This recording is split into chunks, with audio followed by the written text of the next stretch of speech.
Assalamualaikum sahabat Siti Payung TV. Pada episode kali ini kita akan membahas mengenai puncak pelaksanaan haji di kota Mekah.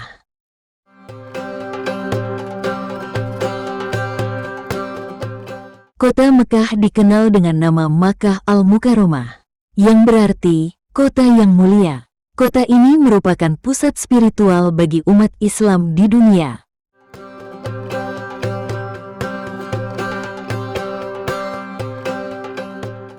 Pada episode sebelumnya telah kita bahas mengenai rangkaian pelaksanaan ibadah haji di kota Madinah. Pastikan Anda telah menonton episode tersebut.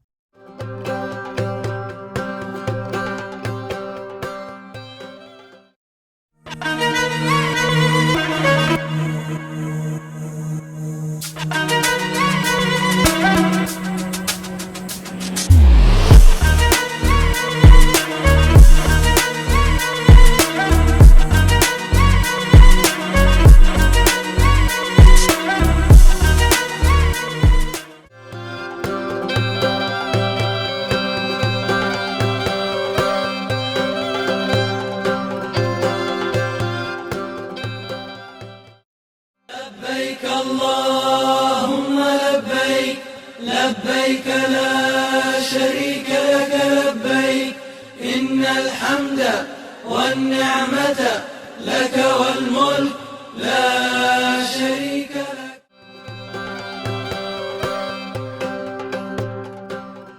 Berikut akan kita bahas mengenai pelaksanaan ibadah haji di kota Mekah.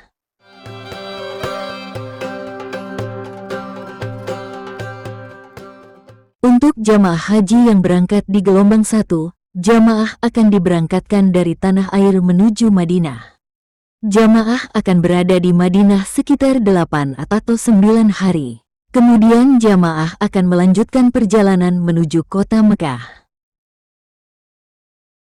Untuk jamaah yang berangkat di gelombang 2, jamaah diberangkatkan dari tanah air menuju Bandara Jeddah. Kemudian jamaah akan langsung menuju kota Mekah. Sesampainya di kota Mekah, jamaah akan langsung menuju hotel atau pemondokan yang telah disediakan khusus untuk jamaah haji Indonesia.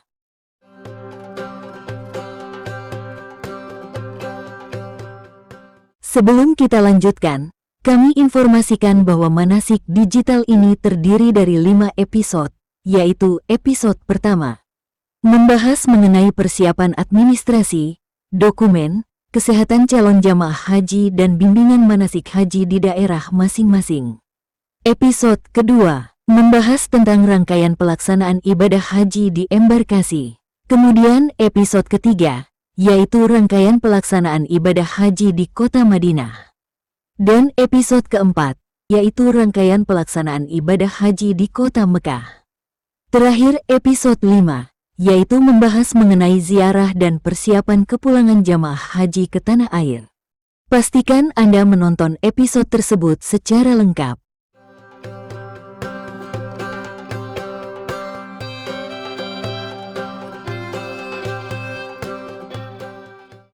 Mari kita lanjutkan episode 4.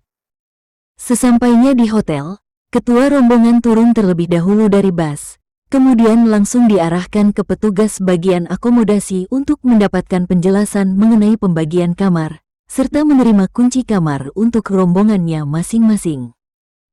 Setiap ketua regu dan ketua rombongan membantu petugas PPIH dalam mendistribusikan kamar, dengan ketentuan kamar jemaah haji laki-laki dan kamar jemaah perempuan terpisah. Setelah ketua rombongan mendapatkan kunci kamar dari petugas akomodasi, kemudian seluruh jamaah turun dari bus secara tertib. Jamaah akan diarahkan oleh petugas menuju kamar masing-masing. Seluruh jamaah akan menempati kamar sesuai dengan nama-nama yang telah ditentukan oleh petugas.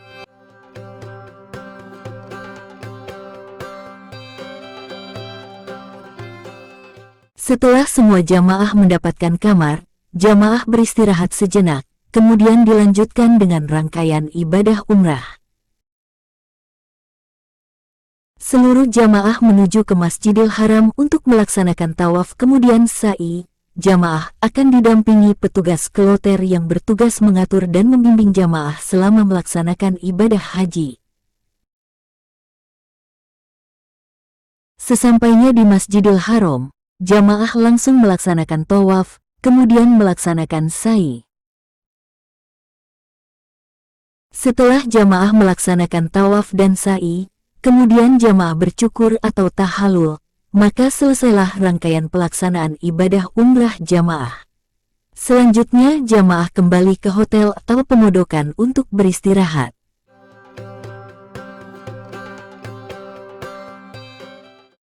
Selama jamaah berada di kota Mekah, pemerintah Arab Saudi telah menyediakan angkutan dari pemondokan menuju Masjidil Haram. Angkutan tersebut bernama Bas Sholawat.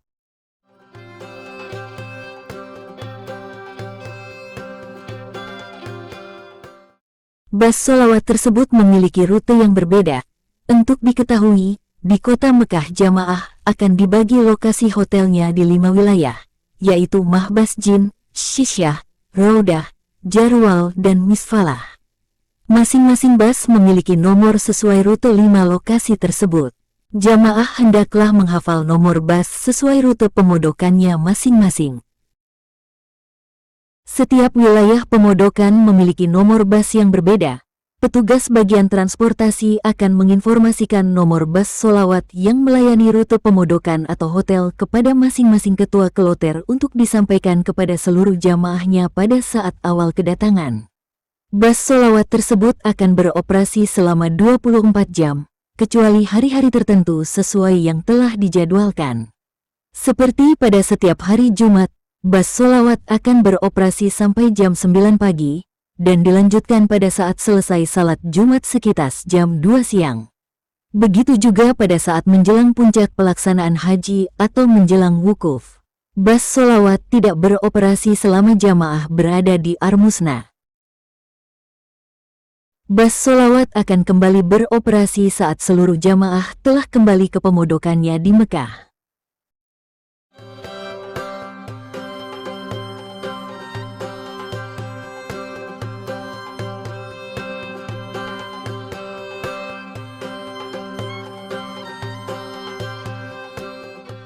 Sembari melaksanakan ibadah di Mekah, jamaah juga bisa mengunjungi tempat-tempat bersejarah di kota Mekah.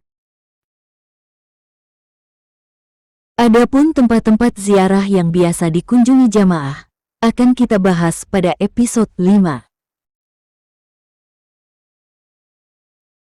Jamaah juga dianjurkan untuk selalu menjaga kesehatan serta istirahat yang cukup menjelang puncak pelaksanaan ibadah haji, khususnya lansia.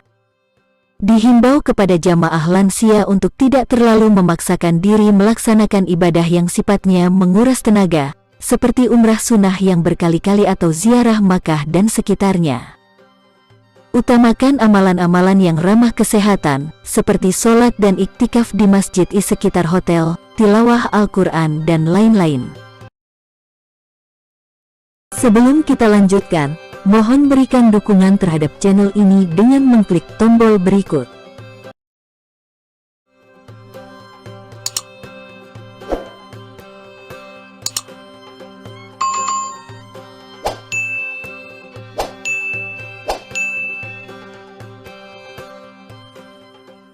Berikut kita akan bahas pelaksanaan ibadah haji.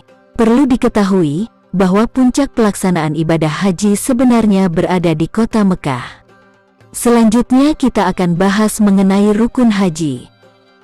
Rukun haji merupakan bagian dari pelaksanaan dalam ibadah haji yang harus dilakukan selama menunaikannya. Apabila salah satu rukunnya tidak terpenuhi, maka hajinya tidak sah.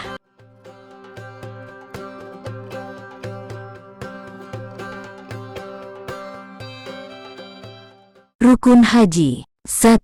Ihram atau niat. 2. Wukuf di Arafah. 3. Tawaf ifadah. 4. Sa'i. 5. Bercukur atau tahallul. 6. Tertib. Sebelum berangkat ke Arafah, ada beberapa hal yang harus diperhatikan jamaah. Salah satu persiapan yang harus dibawa jamaah adalah pakaian selama berada di Armusna. Bawalah secukupnya saja, jangan terlalu banyak.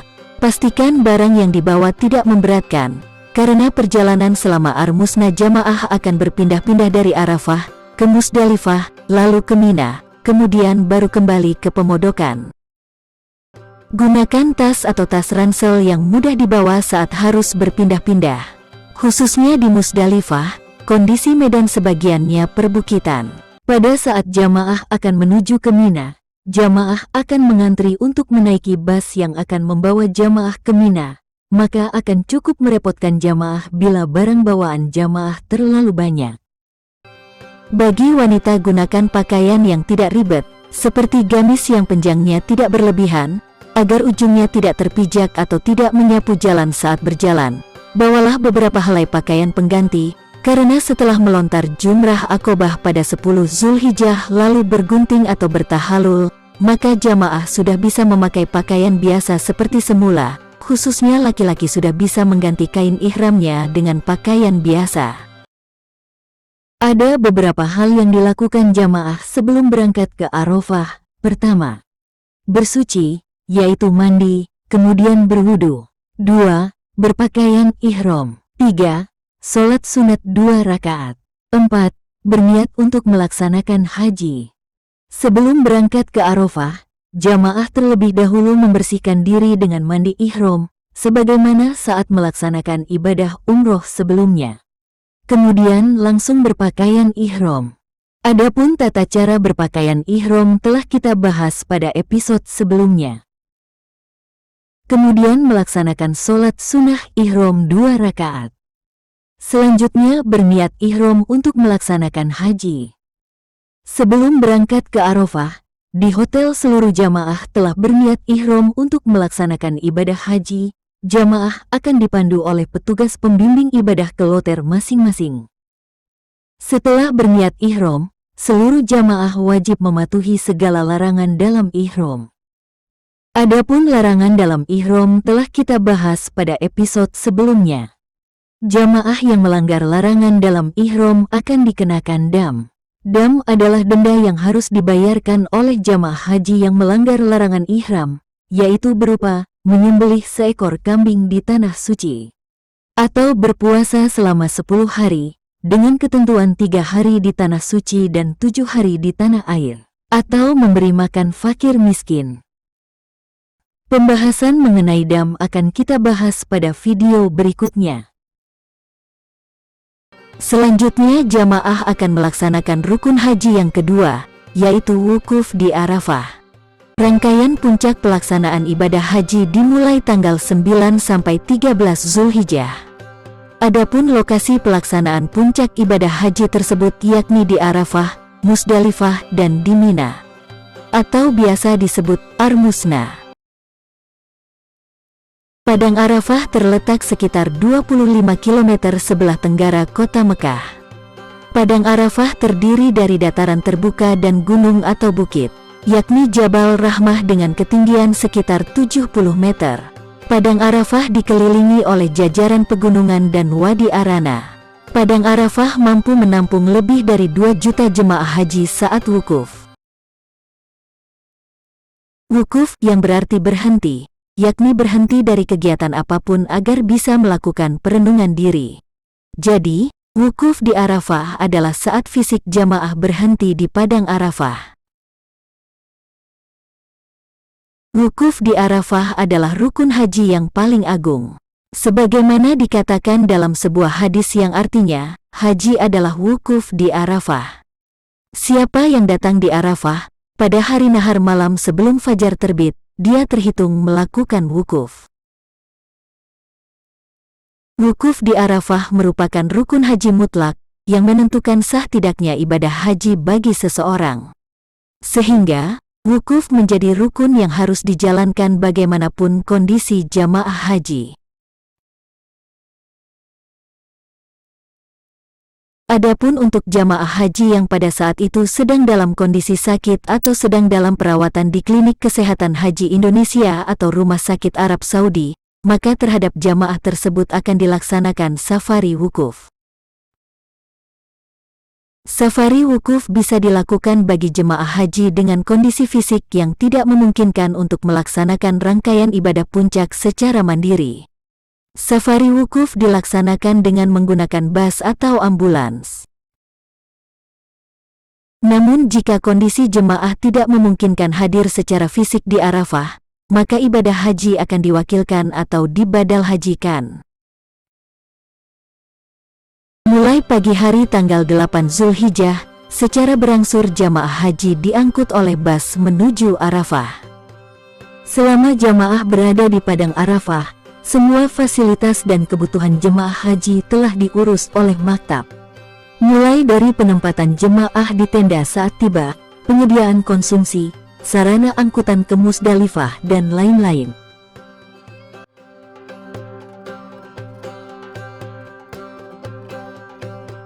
Setibanya jamaah di padang Arafah, seluruh jamaah hendaklah menjaga ketertiban ketika turun dari bus. Kemudian jamaah akan dipandu oleh petugas menuju tenda yang telah disediakan sesuai dengan nomor tenda yang telah ditetapkan sebelumnya. Kemudian setelah jamaah memasuki tenda yang telah ditentukan, silahkan jamaah meletakkan barang dengan tertib. Tenda jamaah dilengkapi dengan AC, alas tidur dan beberapa fasilitas lainnya. Adapun fasilitas kamar mandi atau WC disediakan di setiap area. WC tersebut digunakan bersama, jamaah harus mengantri. Adapun WC laki-laki dan perempuan terpisah. Pada saat berada di tempat umum, jamaah khususnya wanita harus memperhatikan pakaiannya. Jangan sampai auratnya terbuka, sekalipun berada di area kamar mandi atau WC wanita. Karena letak WC tersebut berada di area umum. Selama jamaah berada di Arafah, jamaah akan mendapatkan layanan konsumsi. Menu konsumsi jamaah diberikan sesuai menu dengan cita rasa Nusantara. Selain nasi kotak, disertai buah-buahan dan air mineral.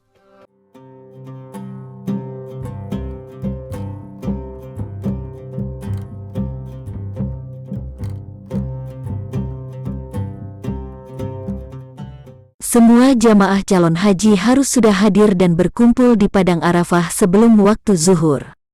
Sebab pelaksanaan wukuf dimulai pada saat tergelincir matahari atau waktu zuhur 9 Zulhijjah hingga terbenam matahari atau waktu maghrib, atau sebelum terbit fajar tanggal 10 Zulhijjah. Saat matahari sudah tergelincir atau bergeser dari tengah hari, hal pertama yang dilakukan adalah sholat jamak takdim, yakni sholat asar yang dilakukan bersama sholat zuhur pada waktu zuhur, dengan 1 kali azan dan 2 kali iqomat. Selanjutnya jemaah dapat mendengarkan khutbah wukuf dari imam yang berisi bimbingan wukuf, penerangan dan seruan-seruan doa. Jemaah haji kemudian disunahkan menghadap kiblat, kemudian memperbanyak zikir, tahlil, doa, talbiyah, dan tadarus Al-Quran hingga maghrib tiba. Waktu Arafah adalah waktu mustajab dikabulkannya segala doa, untuk itu jamaah jangan menyia-nyiakan waktu tersebut.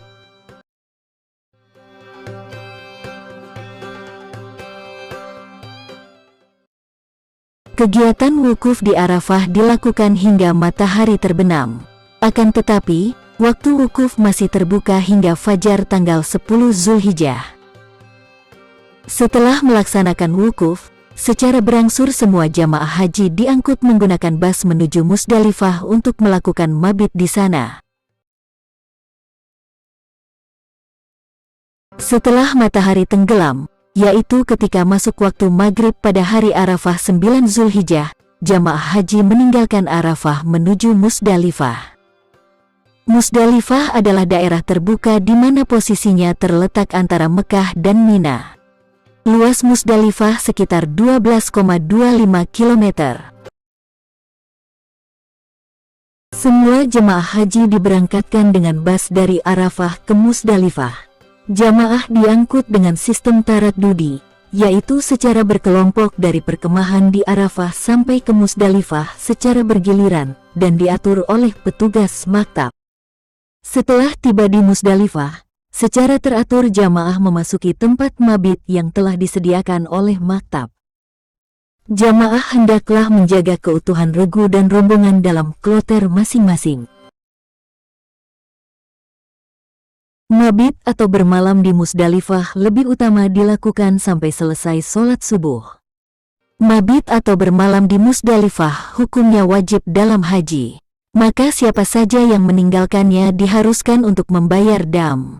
Akan tetapi, bagi jamaah yang uzur, seperti lansia, jamaah dengan resiko kesehatan tinggi atau sakit, boleh meninggalkan Musdalifah setelah lewat tengah malam.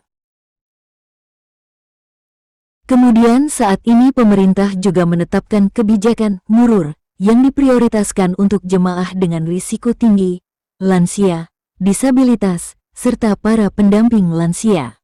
Murur adalah pergerakan jemaah haji dari Arafah melintas di Musdalifah lalu menuju ke Mina saat puncak haji. Hal tersebut diterapkan setelah menimbang kondisi spesifik terkait potensi kepadatan di tengah terbatasnya area Musdalifah.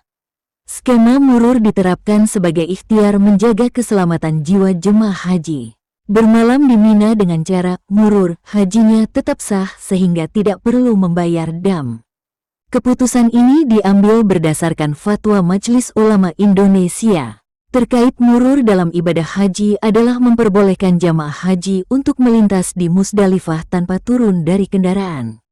Murur dilakukan setelah tengah malam. Jamaah berhenti sejenak tanpa turun dari kendaraan di kawasan Musdalifah, kemudian setelah lewat tengah malam, jamaah langsung diberangkatkan menuju Mina.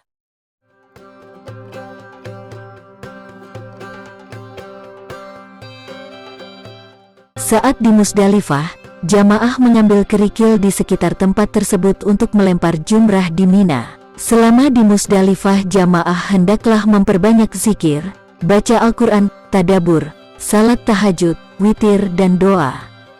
Jemaah hendaklah membawa kantong untuk tempat kerikil. Pada momen ini, jamaah umumnya akan mengambil batu kerikil untuk melakukan lempar jumrah di Mina. Tetapi saat ini jamaah haji tidak perlu repot mencari batu di Musdalifah untuk melempar jumrah. Di sana sudah banyak batu-batu tersedia yang sudah berkantong, bahkan ada sebagian yang sudah disediakan pihak pengelola maktabnya. Jumlah batu kerikil yang dibutuhkan untuk jamaah yang mengambil nafar awal sebanyak 49 butir dan 70 butir bagi yang nafar sani. Setelah tengah malam menjelang fajar, atau setelah sholat subuh 10 Zulhijjah, rombongan jamaah akan mulai diberangkatkan dengan bas menuju Mina sesuai jadwal yang telah ditetapkan. Seluruh jamaah bersama rombongannya akan mengantri di tempat yang telah disediakan sesuai dengan nomor masarik. Seluruh jamaah akan diangkut dengan bas menuju Mina. Pastikan jamaah selalu berada dalam rombongan. Rombongan jamaah akan diantar bas menuju lokasi tenda yang sudah ditentukan di Mina. Di Mina, jamaah akan ditempatkan di tenda-tenda. Setiap tenda dilengkapi dengan alas tidur, pendingin ruangan, dan lain-lain. WC umum dan kamar mandi juga tersedia, jemaah harus mengantri.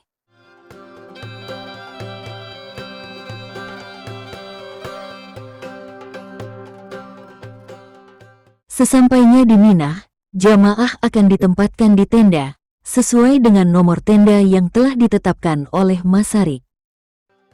Kemudian jamaah beristirahat secukupnya, sambil menunggu jadwal melontar jumrah. Kegiatan jamaah selama di Mina. Pertama, melontar jumrah Aqobah pada tanggal 10 Zulhijjah dengan 7 buah batu kerikil. Kemudian setelah melontar jumrah Aqobah, jamaah bertahalul dengan mencukur atau memotong rambut. Setelah itu jamaah kembali ke tenda di Mina kemudian beristirahat. Waktu utama melontar jumrah Aqobah antara waktu duha sampai terbenamnya matahari 10 Zulhijjah. Tetapi jika terlewatkan dari waktu itu, maka dapat melontar setelah terbenamnya matahari. Kedua, melontar 3 jumrah yaitu Ula, Wusta, dan Aqobah. Pada tanggal 11 dan 12 bagi yang nafar awal. dan 11, 12 dan 13 Zulhijjah bagi yang nafat tsani. Melontar 3 jumrah tersebut hendaklah dimulai dari jumrah wula, kemudian wusta, dan terakhir jumrah aqobah. Ketika melempar jumrah tidak harus mengenai tembok jamarat, tapi usahakan masuk ke dalam lubang yang ada di sekitar tugu jamarat. Ketika melempar jumrah disunahkan membaca takbir dan doa. Ketiga, memperbanyak ibadah seperti zikir, membaca Al-Quran, dan lain-lain. Jamaah akan berada di Mina selama beberapa hari, tergantung apakah jamaah akan mengambil nafar awal atau nafar tsani. Nafar awal adalah jamaah meninggalkan Mina untuk mengambil nafar lebih awal, setelah melontar 3 jumrah pada tanggal 11 dan 12 Zulhijjah. Kemudian jamaah meninggalkan Mina menuju Mekah sebelum terbenam matahari pada 12 Zulhijjah. Nafar tsani yaitu jamaah meninggalkan Mina untuk mengambil nafar pada waktu yang paling akhir, yakni pada tanggal 13 Zulhijjah. Setelah melempar 3 jumrah pada tanggal 11, 12, dan 13 Zulhijjah. Pemerintah Arab Saudi menetapkan waktu-waktu tertentu bagi jemaah haji Indonesia untuk melempar jumrah di Mina. Pengaturan tersebut demi menjaga keselamatan jamaah, seiring padatnya jemaah haji dari seluruh dunia. Untuk mengatur pergerakan jamaah ke lokasi lontar jumrah atau jamarat, pemerintah Arab Saudi telah membuat rambu-rambu untuk jadwal melontar jumrah dengan memasang lampu penanda di setiap jalur keluar maktab menuju jamarat. Lampu yang dipasang di area tenda-tenda jemaah itu berwarna merah, kuning, dan hijau. Merah artinya jemaah dalam area tenda itu tidak dalam jadwal melontar jumrah. Kuning berarti masa untuk bersiap, sedangkan hijau diperbolehkan melontar jumrah. Jamaah sebelum berangkat ke jamarat harus memperhatikan sinyal lampu tersebut. Di titik-titik yang terpasang lampu akan dijaga oleh petugas untuk memastikan tidak ada jemaah yang melanggar sesuai aturan jadwal yang ditentukan.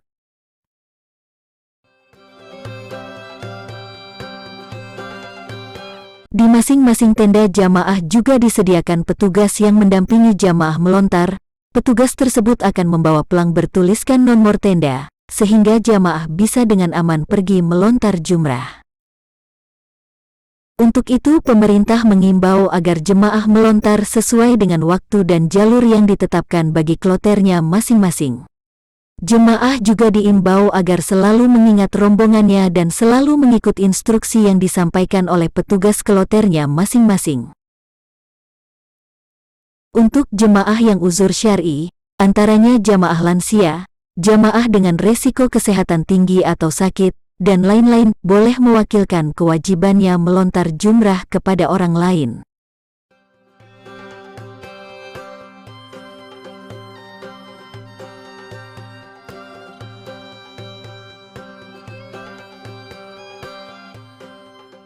Setelah melontar jumrah aqobah, kemudian tahallul awal, yaitu jamaah memotong atau mencukur rambutnya.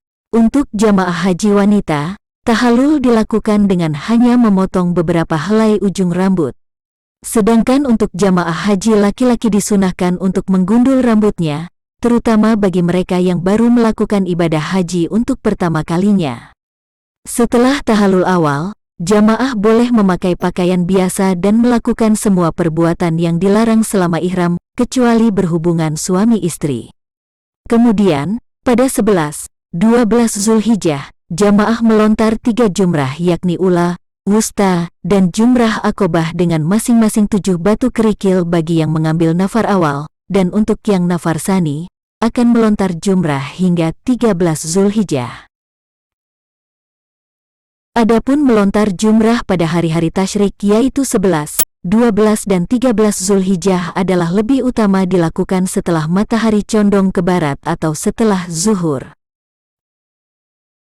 Setelah rangkaian melontar jumrah di Mina selesai, rombongan jamaah akan diberangkatkan kembali ke hotel atau pemondokan di Mekah.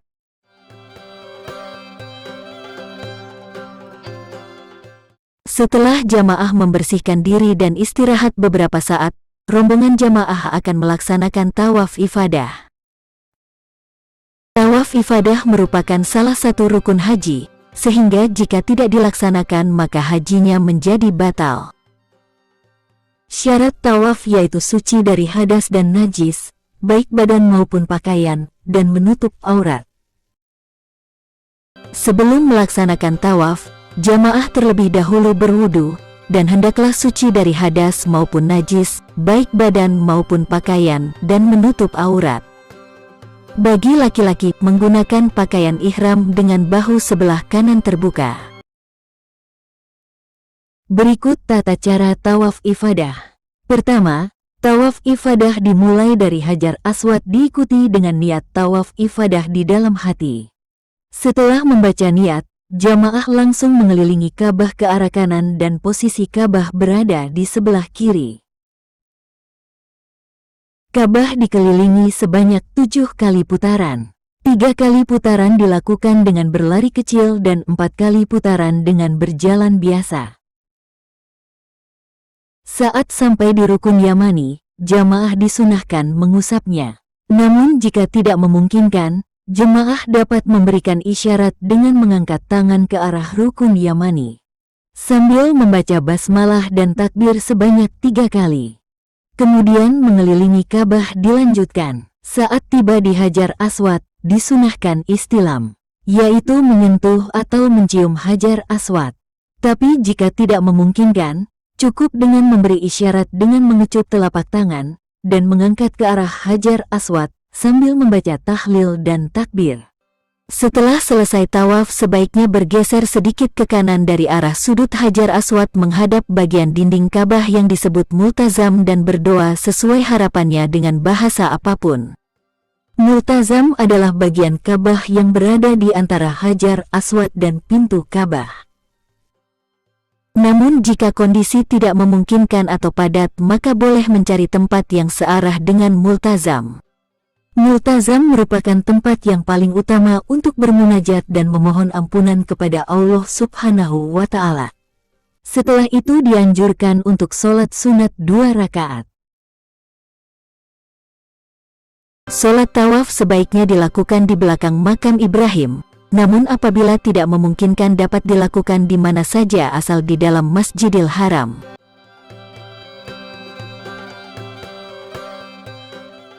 Setelah selesai melaksanakan sholat sunnah, langsung berdoa sebisanya, sampaikan semua hajat kepada Sang Pencipta. Sesudah itu minumlah air Zam-Zam. Air Zam-Zam merupakan air suci. Banyak riwayat yang menyebutkan keutamaan dan manfaat air Zam-Zam. Di antaranya, terdapat dalam hadis yang mengenai pengampunan dosa, tertunaikan hajatnya, kesembuhan dari penyakit dan lain sebagainya. Karena keutamaannya itu, maka sebaiknya ketika akan minum air Zam-Zam, didahului dengan doa.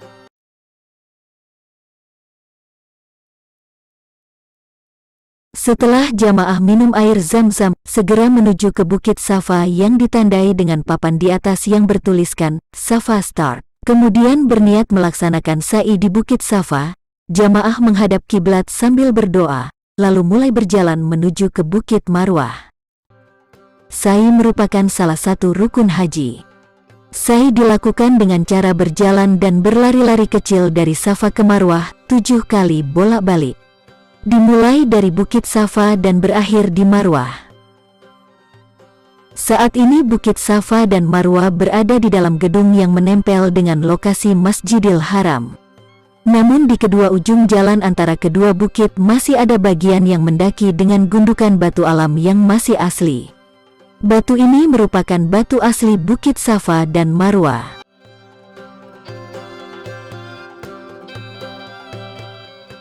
Jarak dari Bukit Safa ke Marwah adalah sekitar 400 meter.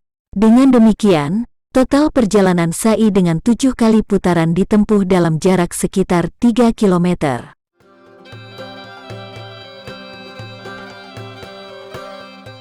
Sa'i disunahkan untuk berjalan kaki bagi yang mampu, dan boleh memakai kendaraan atau kursi roda bagi yang uzur.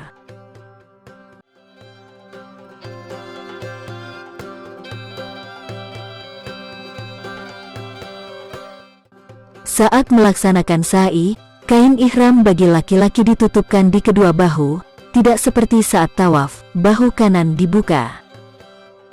Saat melintasi lampu hijau, disunahkan bagi laki-laki untuk berlari-lari kecil, sementara perempuan berjalan biasa saja.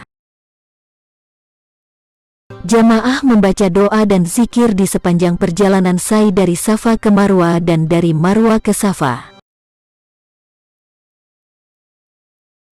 Saat sa'i sudah 7 putaran dan berakhir di Marwah, kemudian jamaah mengakhiri sa'inya dengan berdoa menghadap Ka'bah.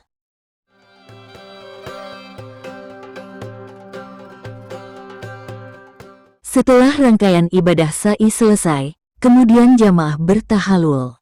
Tahalul adalah proses memotong atau mencukur rambut kepala sebagai tanda keluarnya seseorang dari keadaan ihram. Tahalul merupakan salah satu rukun haji dan umrah yang wajib dilakukan. Tahalul terdiri dari 2 macam, yaitu tahalul awal dan tahalul tsani. Tahalul awal adalah seseorang yang telah mengerjakan 2 di antara 3 hal, yakni melempar jumrah Aqobah, mencukur, dan tawaf ifadah. Kemudian tahalul tsani merupakan seseorang yang telah mengerjakan ketiga, yakni melempar jumrah Aqobah, mencukur, dan tawaf ifadah. Setelah melaksanakan tahalul tsani, seluruh larangan ketika ihram pun gugur dan kembali diperbolehkan kepada para jamaah. Setelah selesai melaksanakan tawaf ifadah, maka selesailah seluruh rangkaian proses pelaksanaan ibadah haji. Kemudian jamaah kembali ke pemodokan. Selanjutnya jamaah menunggu jadwal kepulangan ke tanah air bagi yang gelombang pertama, dan untuk gelombang kedua menunggu diberangkatkan ke Madinah. Sembari itu jamaah dipersilakan melaksanakan ibadah sunnah lainnya, sambil melakukan ziarah selama berada di kota Mekah. Pada episode 5, kita akan sajikan mengenai tempat-tempat ziarah, baik tempat-tempat yang berada di sekitar Masjidil Haram, maupun yang berada di seputar kota Mekah. Dan kemudian dilanjutkan dengan proses persiapan kepulangan jamaah ke tanah air. Ikuti terus channel ini. Di channel ini akan kita sajikan rangkaian pelaksanaan ibadah haji secara lengkap. Demikian pembahasan kita kali ini, semoga bermanfaat. Terima kasih.